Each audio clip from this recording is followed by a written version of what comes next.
उत्तर प्रदेश के जनपद गोंडा अंतर्गत कर्नलगंज कस्बे में बीते 4 मार्च को सराफा व्यवसायी की दुकान में बदमाशों ने पूरी तैयारी के साथ लूट की घटना को अंजाम दिया था, जिसके सफल अनावरण पर नगर कर्नलगंज के व्यापारी ही नहीं, क्षेत्र की जनता भी पुलिस की तारीफ करती नजर आ रही है, जिसे लेकर मंगलवार की शाम नगर कर्नलगंज के साहू गेस्ट हाउस में सराफा एसोसिएशन के तत्वाधान में सम्मान समारोह का आयोजन किया गया, जिसमें पुलिस अधीक्षक विनीत जायसवाल, अपर पुलिस अधीक्षक राधे श्याम राय, सीओ चंद्रपाल शर्मा, प्रभारी निरीक्षक कर्नलगंज निर्भय सिंह, प्रभारी निरीक्षक कटरा बाजार संजय गुप्ता, निरीक्षक शंभू सिंह, स्वास्थ्य टीम प्रभारी सरबजीत गुप्ता, साइबर सेल प्रभारी सादाब आलम खान, एसएसआई कर्नलगंज राम प्रकाश चंद, एसआई प्रतीक पांडे, एसआई आशीष कुमार,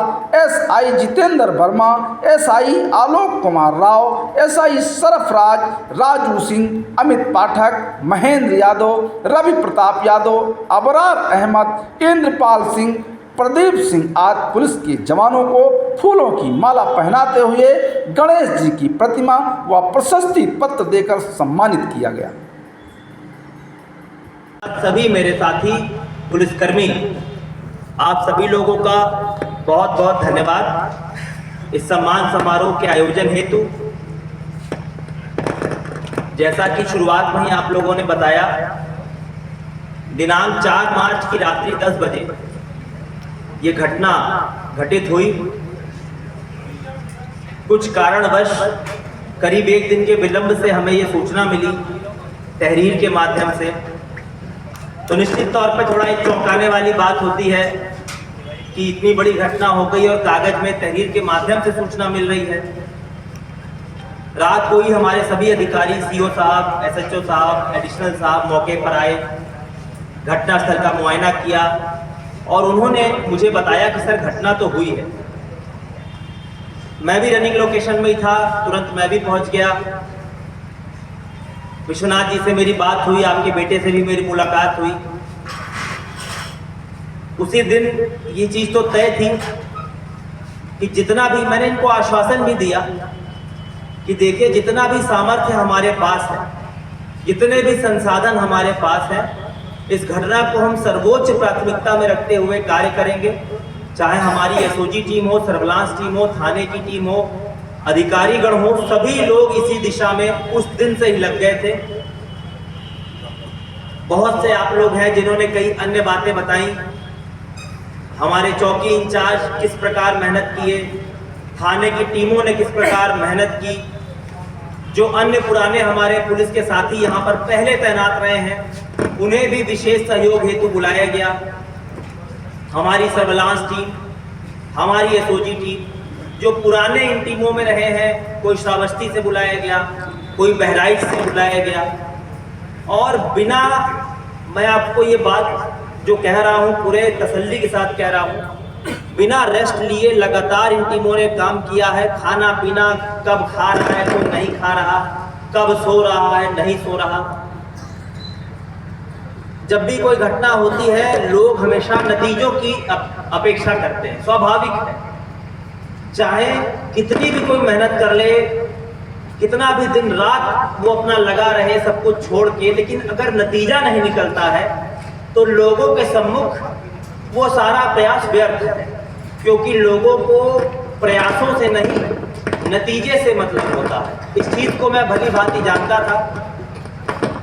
बीच बीच में सराफा एसोसिएशन के हमारे पदाधिकारियों से भी संवाद होता था। आप सभी लोगों का भी बहुत बहुत धन्यवाद, क्योंकि कभी भी कोई घटना होती है तो उसके वर्कआउट के लिए हमें थोड़ा सा समय चाहिए होता है। आप लोगों की ओर से या एसोसिएशन की ओर से कभी भी कोई अनुचित दबाव नहीं डाला गया। आप लोगों को भी ये भरोसा था कि आपकी जो पुलिस है वो लगातार इस दिशा में काम कर रही है। कोई भी नेगेटिव बात आप लोगों की तरफ से नहीं हुई, इसके लिए आप लोग बधाई और धन्यवाद के पात्र हैं। एक बार अपने लिए तालियां बजाइए आपको।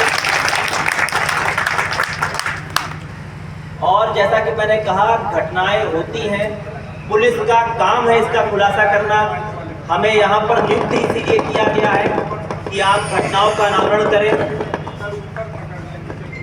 ऊपर घटनाओं का अनावरण करें। लेकिन ऐसा बहुत कम देखने को मिलता है कि जब घटनाओं का अनावरण होता है तो सम्मानित जनता द्वारा पुलिस का सम्मान किया जाए। ये आप लोग बहुत बहुत बधाई के पात्र हैं। आपके इस कदम से निश्चित तौर पे हमारे पुलिस के प्रत्येक कर्मी का इतना मनोबल बढ़ता है। हर व्यक्ति सैलरी के लिए और पैसे के लिए काम नहीं करता, उससे बढ़ के होता है ये सम्मान, ये रिकॉग्निशन जो आज आप लोगों ने दिया है। इस पूरे 30 दिन की जो मेहनत थी, इस पूरे 30 दिन की जो थकान थी, मेरा मानना है आज सभी की उतर गई होगी। जो आप लोग की सम्मानित बातें लोगों ने सुनी, इसके लिए आप सभी लोगों को बारंबार बधाई। सर्राफा एसोसिएशन के सभी सम्मानित पदाधिकारियों को बहुत बहुत धन्यवाद। एक बात मैं पुनः कहूँगा, आप ये मान के चले, और मैं दिल से ये बात बता रहा हूँ, आप में और हम में कोई फर्क या कोई अलगाव नहीं है। मैंने हमेशा से ये बात कही, कभी भी कोई घटना हो, कोई बात हो, तो मन में ये बात कदापि ना रखें कि आपसे 100 सवाल पूछे जाएंगे कि आप ये माल कहाँ से लाए, आप ये इसका बिल दिखाइए। ये पुलिस का काम नहीं है। हम अन्य किसी विभाग के नहीं हैं जो आपको टैक्स का पूछे या जीएसटी का पूछे। हमें मेन मकसद हमारा ये है कि जल्द से जल्द क्रिमिनल पकड़ा जाए, चाहे उसके लिए हमें कोई भी सूचना मिले। तो बस इसीलिए ये झिझक मिटनी चाहिए। अगर कोई इस तरह की चीज होती है, आप तत्काल सूचित करें। कोई भी ऐसी बात जो आप चाहते हैं कि ये पुलिस के स्तर पे गोपनीय रखी जाए, आप विश्वास करिए हम इसको गोपनीय रखेंगे। हम कोई भी ऐसी चीज नहीं चाहेंगे जो आपके और हमारे मध्य दूरी बढ़ाए। अगर हमारे और आपके बीच में संवाद की कमी होगी, इसका सीधा फायदा अपराधी उठाते हैं। इस केस में भी थोड़ा विलंब हुआ, लेकिन जैसा कि मैंने कहा, देर आए दुरुस्त आए। टीम ने कड़ी मेहनत की। जैसा कि मैंने बताया, बाहर की भी टीमों ने बहुत मेहनत की। घटना के खुलासे के लिए सर्विलांस, एसओजी सभी ने मेहनत की। यहाँ तक कि बहराइच जिले की टीम से भी मैं लगातार संपर्क में था, श्रावस्ती जिले की टीम से, बाराबंकी, सीतापुर, इन जिलों की टीमों से भी मैं लगातार संपर्क में था, क्योंकि मुझे बस ये था कि हर हाल में, आज तक मेरे, अगर मैं व्यक्तिगत बात करूं तो मेरे करियर में आज तक ऐसा कभी नहीं हुआ कि कोई घटना वर्कआउट ना हुई हो। तो एक प्रतिष्ठा की बात इससे जुड़ी हुई थी। और जिस प्रकार चुनौतीपूर्ण तरीके से इन लोगों ने इस घटना को कारित किया, ये मैं स्वीकार करता हूं। बहुत ही ज्यादा शातिराना तरीके से, अपने आप को छुपाते हुए, कोई सबूत ना छोड़ते हुए, हर प्रकार का एहतियात बरतते हुए इन शातिर अपराधियों द्वारा इस घटना को कारित किया गया था। निश्चित तौर पे बहुत ये एक चुनौतीपूर्ण कार्य था। मैं एसटीएफ के भी संपर्क में था। मैंने लखनऊ के एसटीएफ के अधिकारियों से संपर्क किया था। एसटीएफ की टीम यहाँ आई भी थी, शायद आप लोगों से भी संपर्क किया उन्होंने। गोरखपुर की एक एसटीएफ की टीम है, उनसे भी मैं संपर्क में था, वो भी आई। इन सभी लोगों से संवाद का ही ये परिणाम है कि जो इनपुट हमें मिला, काफी कुछ तो हमारी टीम ने किया, लेकिन काफी कुछ इनपुट हमें लखनऊ से भी मिला, और तेज गति से फिर हम उस दिशा की ओर आगे बढ़े। और बाद में फिर हम इतने बड़े कैश की 22 लाख रुपए कैश रिकवर हो गया। उन लुटेरों ने लूट की संपत्ति से जो गाड़ी खरीदी थी, जो मोबाइल खरीदा था, वो सब रिकवर हुआ, और यहाँ तक कि कुछ माल भी रिकवर हुआ। और अभी भी जो एक व्यक्ति है जिसने ये कुछ माल खरीदा है, हम उसकी तलाश में, हो सकता है कि हम कुछ प्रयास कर रहे हैं कि रिकवरी हम उसे भी गिरफ्तार करके करें। इसका पटाक्षेप अभी हुआ नहीं है। कुछ न कुछ रिकवरी हम और करेंगे ताकि ज़्यादा से ज़्यादा रिलीफ हमारे वादी को मिले। रही बात उनको सजा दिलाने की, उनकी हिस्ट्री शीट अगले 2 दिनों में इन सभी अपराधियों की खुल जाएगी, ताकि आजीवन ये पुलिस के रडार में रहेंगे। 2 दिन के अंदर इन सभी की हिस्ट्री शीट खुलेगी। इन सभी के ऊपर गैंगस्टर की कार्रवाई के लिए हम तैयारी शुरू कर चुके हैं। गैंगस्टर की कार्रवाई होगी, इनकी संपत्ति सीज होगी। इसके अतिरिक्त पुलिस मुठभेड़ में, जैसा कि आपने बताया शायरी के माध्यम से, कि हमें तीर भी चलाना है और परिंदे को भी बचाना है, तो खैर उसका थोड़ा घुटना डैमेज हुआ है, आगे चल के चल पाएगा। लेकिन फिर भी इन लोगों को, ताकि ये जेल से बाहर ना निकले, इनके पुराने मुकदमे की फाइल हमारे एडिशनल साहब खुद ही इसकी पैरवी कर रहे हैं। आज हमने जो वियोजन के हमारे शीर्ष हमारे सरकारी वकील हैं उन्हें भी हमने बुलाया था, और आगे चल के ये उच्च स्तर पे भी हम ये बात उठाएंगे ताकि इनको सज़ा हो, कम से कम पुराने मामले में सज़ा हो। उसमें लगातार गवाही पे मामला चल रहा है, तो इनकी हम पूरी इस तरह का काम करेंगे कि दोबारा इस तरह का कोई अपराधी इस क्षेत्र में सर उठाने की कोशिश करें।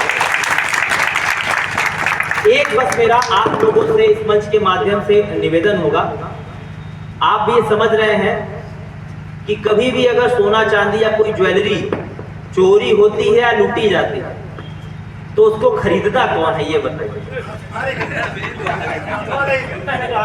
ऐसा कोई चोर नहीं है जो सोने को मशीन में डाल के पैसा निकाल ले, वो जाता है सुनार के पास। तो खैर, अब जो जहां पर ये बिका है वहां के लोगों से तो हम बात कर ही रहे हैं, लेकिन आप लोगों से भी निवेदन होगा कि आपके बीच में अगर इस तरह के लोग हो, थोड़ा सावधानी रखिए कि इस तरह की चीज कम से कम आपके या किसी के माध्यम से हमारे बीच ना बच पाए। ये बहुत पाप का भी काम होता है, गैर कानूनी और कानूनी के अतिरिक्त भी पाप पुण्य की भी चीज होती है। किसी अपराध का माल जो है अपने साथ बुरी किस्मत लेकर आता है, क्योंकि अब जो थोड़ा बहुत हम रिकवरी करा रहे हैं, देखिए पैसा भी रिकवर हुआ, वो सोना भी नहीं बचा पाया, तो अब उसका तो सोनार का तो दोगुना नुकसान होगा।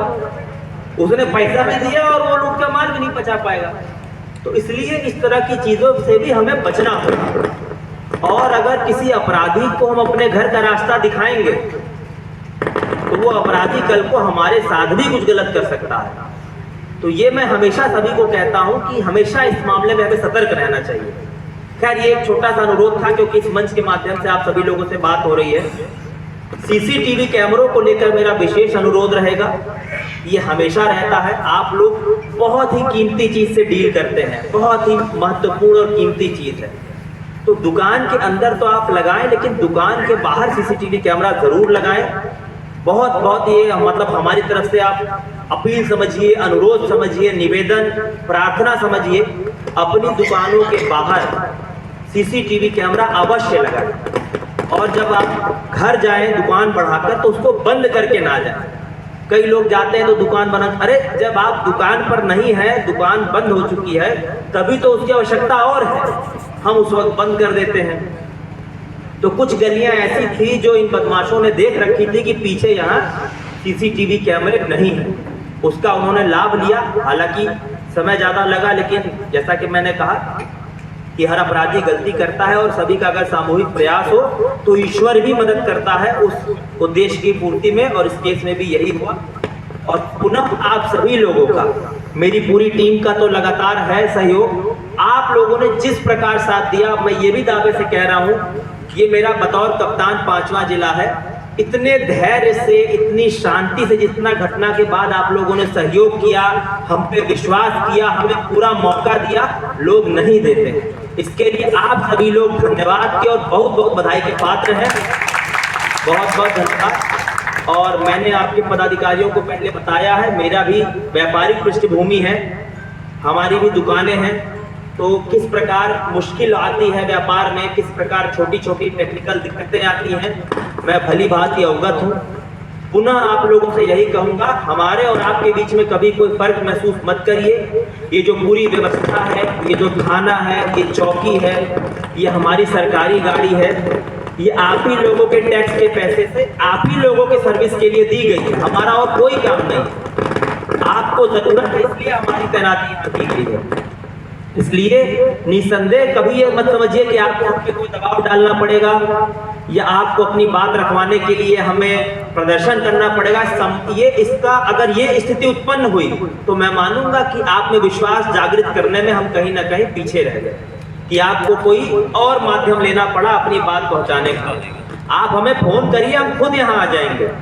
अब रात को 2 बजे तो हम आपको परेशान नहीं कर सकते। हमारी टीम 30 दिन यहीं पड़ी थी और कोई ऐसा दिन नहीं गया जब मैं नहीं आया।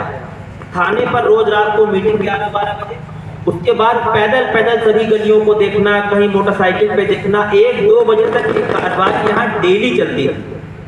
लेकिन हम आप लोगों को जगा कर नहीं बुला सकते हैं कि देखो हम कार्रवाई कर रहे हैं।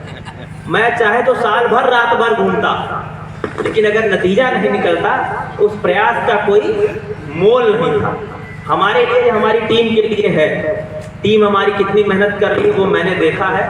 तो घटना भले देर में खुली और ना भी खुलती तो भी टीम के लिए मेरी प्रति कोई वो नहीं था। टीम ने बहुत मेहनत की और जैसा कि मैंने कहा, जब प्रयास करते हैं तो ईश्वर मदद करता है और अंतिम जो हमारा सहायता है वो ईश्वर ने ही किया है, ताकि हम लोग आपके बीच में आज उपस्थित हो सके हैं। पुनः इस आयोजन के लिए आप सभी लोगों का बहुत बहुत धन्यवाद और आगे भी हम मीटिंग लेते रहेंगे सर्राफा एसोसिएशन की जैसे ये चुनाव खत्म होगा। और